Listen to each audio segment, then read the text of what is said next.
Corona के नए variant को लेकर सरकार अलर्ट मोड पर आ गई है और इसी खतरे के बीच सरकार अब सतर्क होते हुए मीटिंग बुला रही है। जी हां, आपको बता दें, कोरोना और वैक्सीनेशन को लेकर पीएम मोदी ने बैठक बुलाई है। प्रधानमंत्री नरेंद्र मोदी सुबह 10:30 बजे कोरोना पर बैठक करने वाले हैं। कोरोना के नए वेरिएंट के बढ़ते खतरे को लेकर चर्चा की जाएगी और मीटिंग में सरकार के टॉप अधिकारी शामिल होंगे। कोविड-19 की स्थिति और वैक्सीनेशन पर भी चर्चा होगी। तो फिर दक्षिण अफ्रीका में मिले मल्टीपल म्यूटेशन वाले कोविड वेरिएंट को लेकर दुनिया भर के देश डरे हुए हैं। ऐसे में भारत पहले से ही अपनी तैयारी करना चाहता है और जिस तरह से पहले गलतियां हुई वो ना दोहराई जाए, इसीलिए पहले से ही अलर्ट होना बहुत जरूरी है। और ऐसी तमाम बातों को ही नजर में रखते हुए प्रधानमंत्री नरेंद्र मोदी आज सुबह 10:30 बजे कोरोना पर बैठक करने वाले हैं। तो मीटिंग में सरकार के टॉप अधिकारी शामिल होंगे और वैक्सीनेशन और कोविड-19 की स्थिति पर चर्चा परिचर्चा की जाएगी। आपको बता दें, मोदी की ओर से यह बैठक ऐसे समय पर बुलाई गई है जब अफ्रीका में मिले कोरोना के नए वेरिएंट ने चिंता बढ़ा दी है।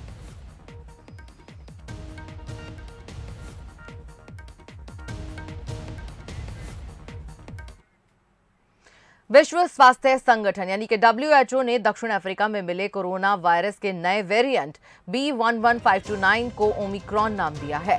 WHO ने शुक्रवार को इसकी घोषणा करते हुए इसे वेरिएंट ऑफ कंसर्न की श्रेणी में रखा है। दक्षिण अफ्रीका में मिला कोरोना का नया वेरिएंट तेजी से दुनिया में फैल रहा है। हांगकांग और बोत्सवाना के बाद शुक्रवार को इजराइल और बेल्जियम में भी नए वेरिएंट से संक्रमित लोग मिले हैं। इससे पहले WHO ने नए वेरिएंट पर इमरजेंसी मीटिंग की और तमाम मुल्कों को सतर्क रहने को कह दिया है और जल्द ही WHO नए वेरिएंट के बारे में सरकारों के लिए गाइडेंस जारी करेगा, जिससे वो आगे के लिए एक्शन ले सके। ऐसे में भारत ने इंटरनेशनल फ्लाइट पर से बैन हटा दिया है। अब इन वो देशों में आप हवाई यात्रा कर सकते हैं जहां पर कोविड की स्थिति कंट्रोल में है। हालांकि 14 देशों की ट्रैवलिंग पर अभी भी प्रतिबंध जारी रहेगा।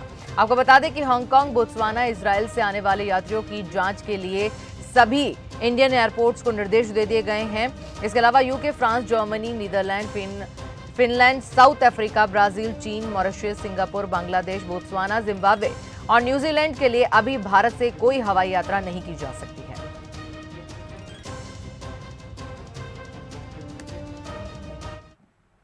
जहां एक और कोरोना के नए स्ट्रेन ने देश दुनिया में हड़कंप मचा दिया है, तो दूसरी ओर पिछले दिन देश में कोविड-19 के मामलों में बढ़ोतरी देखी गई है।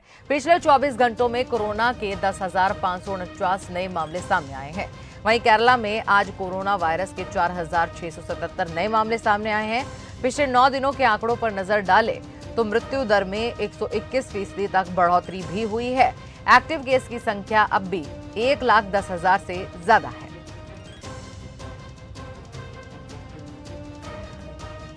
तो आपको बता दें कि अगर बात की जाए मध्य प्रदेश की, तो यहाँ पिछले दिनों इंदौर में 12 नए मरीज सामने आए थे, जो कि चिंता बढ़ा देने वाला विषय है।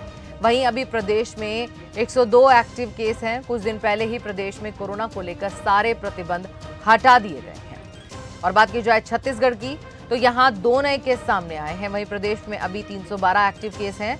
विदेश से आ रहे यात्रियों की एडवांस जांच होगी और जितने भी संक्रमित हैं उनके संपर्क में 17 से ज्यादा जो लोग आए हैं उनकी जांच भी होगी। वहीं सभी जितने भी स्वास्थ्य अधिकारी हैं सख्ती बरतने के निर्देश दिए गए हैं। तो लगातार कोरोना को लेकर बैठकों का दौर शुरू हो गया है। चिंता बढ़ा दी है नए वेरिएंट ने। ऐसे में छत्तीसगढ़ और मध्य प्रदेश के अंदर भी नए मरीज जो हैं सामने आ रहे हैं, जो कि चिंता का विषय है।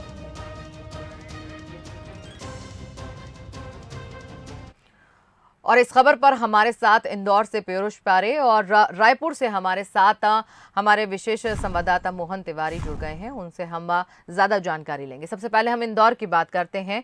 इंदौर, अगर हम बात करें, एक बड़ा शहर है, ज्यादा जनसंख्या है यहाँ पर, और ऐसे में फ्लाइट्स की अगर बात करें एयरपोर्ट पर, तो अभी वहाँ पर भी जो चेकिंग के अंदर एक ढिलाई जो आ गई थी, कोरोना को धीरे धीरे कम होता हम समझ रहे थे, और ऐसे में थोड़ी सी जो RT-PCR टेस्ट वगैरह हैं ये सब कम हो गए थे। लेकिन अब अलर्ट पर आना बहुत ज़रूरी है, क्योंकि वाया जो फ्लाइट्स आती हैं दुबई की भी आ रही हैं, दुबई जा रही हैं। ऐसे में बहुत ज़्यादा टेस्टिंग ज़रूरी है। और नए जो लोग मिले हैं, और वहाँ पर पिछले दिनों जैसे खबर भी आई थी, कुछ स्टूडेंट्स मिले थे, आर्मी ऑफिसर मिले थे, उनको लेकर क्या कुछ आपके पास अपडेट है फिलहाल?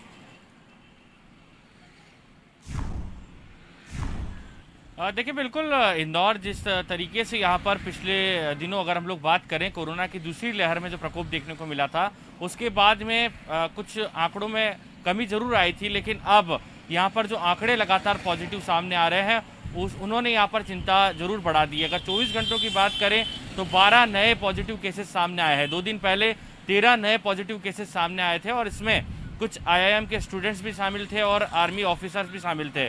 अगर बात करें तो 7 दिनों में 45 नए मरीज यहाँ पर कोरोना के सामने आए हैं। इसे लेकर स्वास्थ्य विभाग की चिंताएं भी बढ़ रही है। तमाम जो अधिकारी हैं वो लगातार अपील भी कर रहे हैं।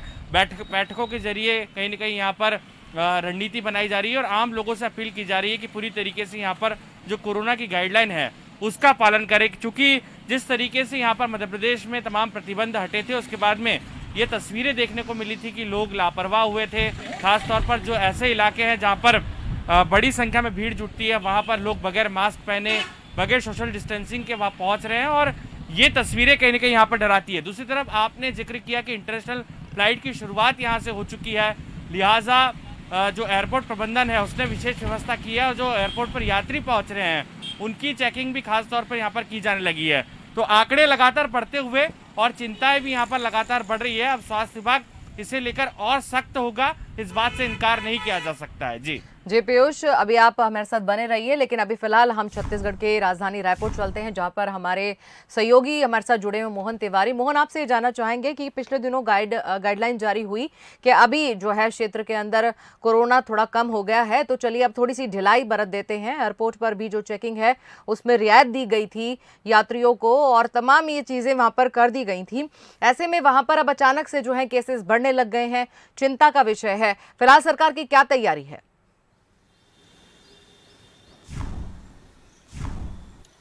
देखिए, केसेस तो उतनी संख्या में नहीं बढ़ रहे हैं, लेकिन जो केंद्रीय गाइडलाइंस आई है अभी नए वेरिएंट को लेकर, उसकी वजह से छत्तीसगढ़ में अलर्ट घोषित कर दिया गया है। खास तौर पर बाहर से जो लोग आते हैं और विदेश से जो आने वाले लोग हैं, तो उनकी जांच की जाए, और उनसे संपर्क में जो लोग हैं उनकी जांच करने के विशेष तौर पे निर्देश हैं। अगर केसेस की बात करें तो 20 से 30 केसेस पूरे प्रदेश में प्रतिदिन आ रहे हैं, और स्वास्थ्य विभाग ये मान के चल रहा है कि ये आंकड़े जो है जिले वाइज अगर देखें तो 3-4 प्रमुख जिले जो कि जहां पर बाहर से ज़्यादा आवाजाही है वहीं पर केंद्रित है। इसलिए छत्तीसगढ़ में कोरोना के केसेस के उतनी संख्या नहीं है, लेकिन उसके बावजूद सतर्कता बरतने की ज़रूरत है। और ख़ास तौर पर नए वेरिएंट आने के बाद के लिए जो व्यवस्थाएं हैं, ख़ास तौर पर रायपुर में जो सतर्कता बरतनी चाहिए, और यहाँ से लोग जो अलग ज़िलों में जाते हैं तो उनके नाम पते नोट हों, अगर वो किसी के संपर्क में आते हैं तो उनकी भी जांच की जाए। तो इस तरीके के निर्देश दिए गए हैं। तो सारी तैयारियों के साथ एक बार फिर से अलर्ट मोड में छत्तीसगढ़ का स्वास्थ्य विभाग नज़र आ रहा है। जी, आप दोनों का धन्यवाद। पीयूष आपका भी, मोहन आपका भी, तमाम हमें जानकारी देने के लिए। तो फिर RT-PCR टेस्ट को लेकर एयरपोर्ट जो है अलर्ट पर हो गया है, और लगातार ये जो है टेस्ट करवाए जा रहे हैं। तो दुनिया भर में इस नए स्ट्रेन ने हड़कंप मचा दिया है, और ओमिक्रॉन नाम का ये स्ट्रेन बेहद ही खतरनाक बताया जा रहा है। डेल्टा और डेल्टा प्लस से भी ज़्यादा जल्दी ये फैलता है, और ज़्यादातर जो विदेशों से केसेस भी सामने आए हैं उन केसेस के अंदर दोनों डोज भी लग चुकी हैं, तीसरा बूस्टर भी लगवाया जा चुका है। बावजूद इसके ऐसे लोगों के अंदर भी साउथ अफ्रीका का ये नया जो स्ट्रेन है फैलता नजर आ रहा है।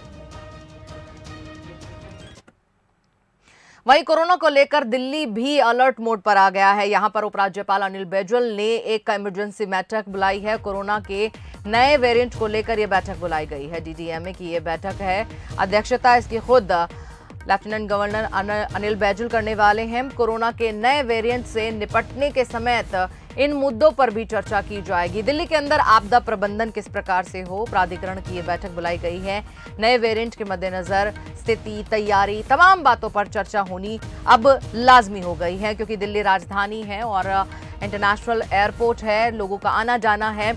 ऐसे में बहुत अलर्ट रहने की आवश्यकता है, सख्ती से काम लेने की आवश्यकता है और साथ ही साथ इस तरह के निर्देश भी अब सामने आने वाले हैं कि अगर लोग चेकिंग में ढिलाई बरतते हैं तो उस पर सख्ती से कार्रवाई भी की जा सकती है।